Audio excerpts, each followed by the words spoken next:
जय हिंद सभी को। आज का वीडियो उन लोगों के नाम जिन्होंने हमारी मातृभाषा को समृद्ध करने के लिए अपनी पूरी लेखनी को जीवन भर खपा दिया। यानी आज के वीडियो में हम देखेंगे लेखक परिचय, 2 लेखक देखेंगे और डेफिनेटली इनमें से आने वाला है बहुत अच्छे ढंग से इनको प्रिपेयर करके आपको जाना है। हिंदी का मैं प्रोफेशनल टीचर नहीं हूँ, फिर भी बार बार आपके कमेंट को ध्यान में रख करके हिंदी की कुछ चीज़ें मैं प्रिपेयर कर रहा हूँ। एग्जाम तक न कुछ चीज़ें आपको मिलती रहेगी। पूरा हिंदी का सिलेबस मेरे भरोसे किसी को रहने की आवश्यकता नहीं है। इंग्लिश का पूरा सिलेबस मैं करवा चुका हूँ, कुछ चीज़ें उसमें और बची हुई है तो वो और देख लेंगे। चलते हैं सीधे 2024 हिंदी का जो हमारे लेखक जो महत्वपूर्ण है महादेवी वर्मा है और हजारी प्रसाद द्विवेदी है। कैसे शॉर्ट ग्लेंस में हम उनको एग्जाम के समय पढ़ करके जा सकते हैं, अभी इनको डिटेल्ड पढ़ना है। मैंने 4-5 टॉपिक पर इनको बांटा है। जीवन परिचय, माता पिता, शिक्षा, कार्य, मृत्यु। परीक्षा में पूछा जाता है रचनाएं, भाषा शैली और साहित्य में योगदान। 3 बिंदुओं पर वो पूछता है। पर जीवन परिचय भी अपने को याद होना चाहिए और इसको भी हम लिख देंगे तो और अच्छा रहेगा। जीवन परिचय, महादेवी वर्मा को आधुनिक युग की मीरा कहा जाता है। 26 मार्च 1907 को फर्रुखाबाद उत्तर प्रदेश में इनका जन्म हुआ था। माता और पिता, हेमा रानी देवी इनकी माता का नाम है। माता सभी की धर्मपरायण होती है तो लिख सकते हैं ये बहुत ही धर्मपरायण महिला थी और गृहिणी थी। पिता गोविंद प्रसाद वर्मा है जो एक प्राध्यापक है।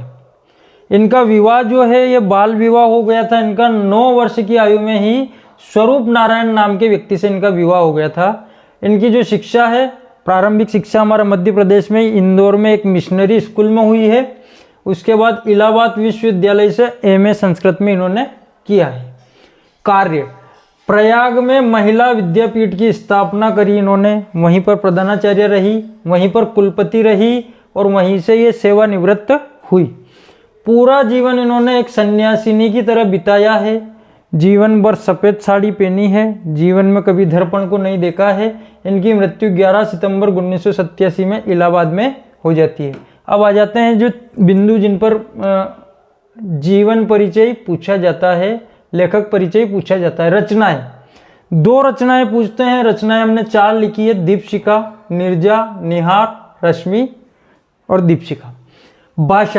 भाषा जो थोड़ा सा उत्कृष्ट मेरा गलत लिखा हुआ है, कंप्यूटर में थोड़ी सी वर्तनी की मुझे दिक्कत आ रही थी तो उत्कृष्ट इसमें नीचे लगेगा और श आएगा षटकोण वाला।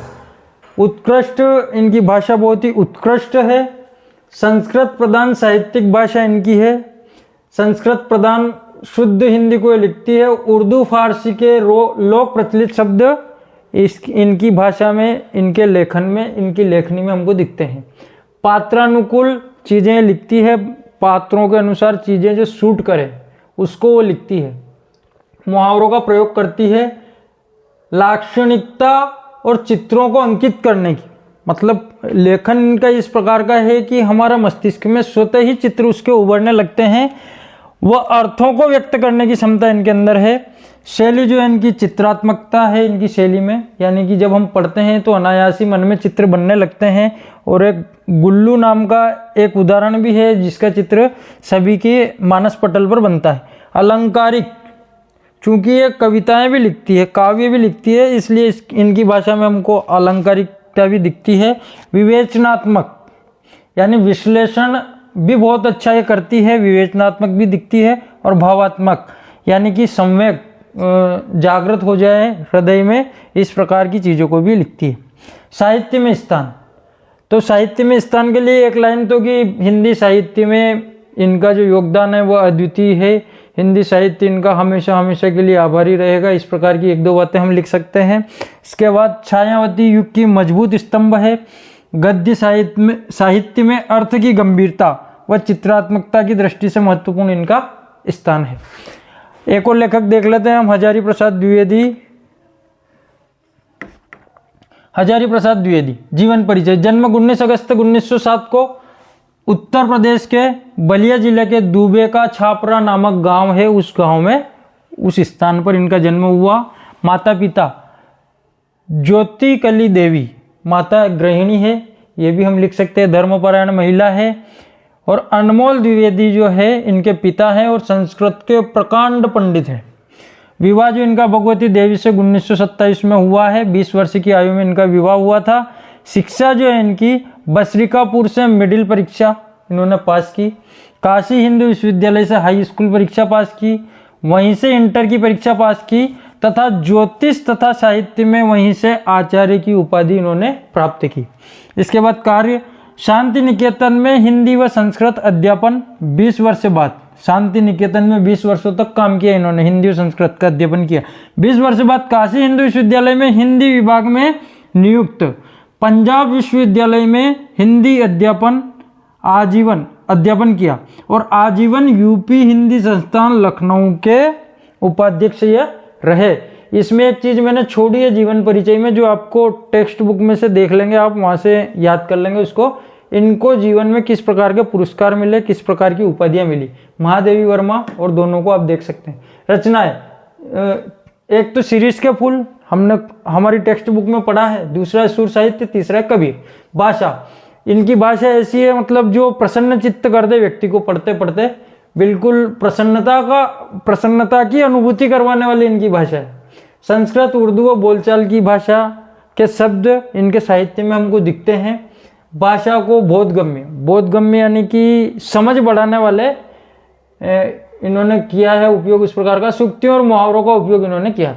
शैली व्यंग्यात्मक, किसी भी बात को डायरेक्ट न कह करके व्यंग रूप में कहना। विचारात्मक, जिससे व्यक्ति के मस्तिष्क में कोई ना कोई विचार पैदा हो, उस प्रकार का विचारात्मक। वर्णनात्मक, यानी किसी छोटी बात को बहुत विस्तृत ढंग से बताना, विस्तृत ढंग से इसलिए बताना ताकि वह सरल हो जाए, वह रोचक हो जाए तथा उसमें जो उतार चढ़ाव है वो बहुत अच्छा ढंग से उसमें प्रयोग हो। सूत्रात्मक, सूत्र जो होता है बहुत छोटा होता है परंतु जब गणित में उसका विश्लेषण करते हैं तो बहुत विस्तृत होता है, तो इस प्रकार की सूत्रात्मक बातें भी ये करते हैं।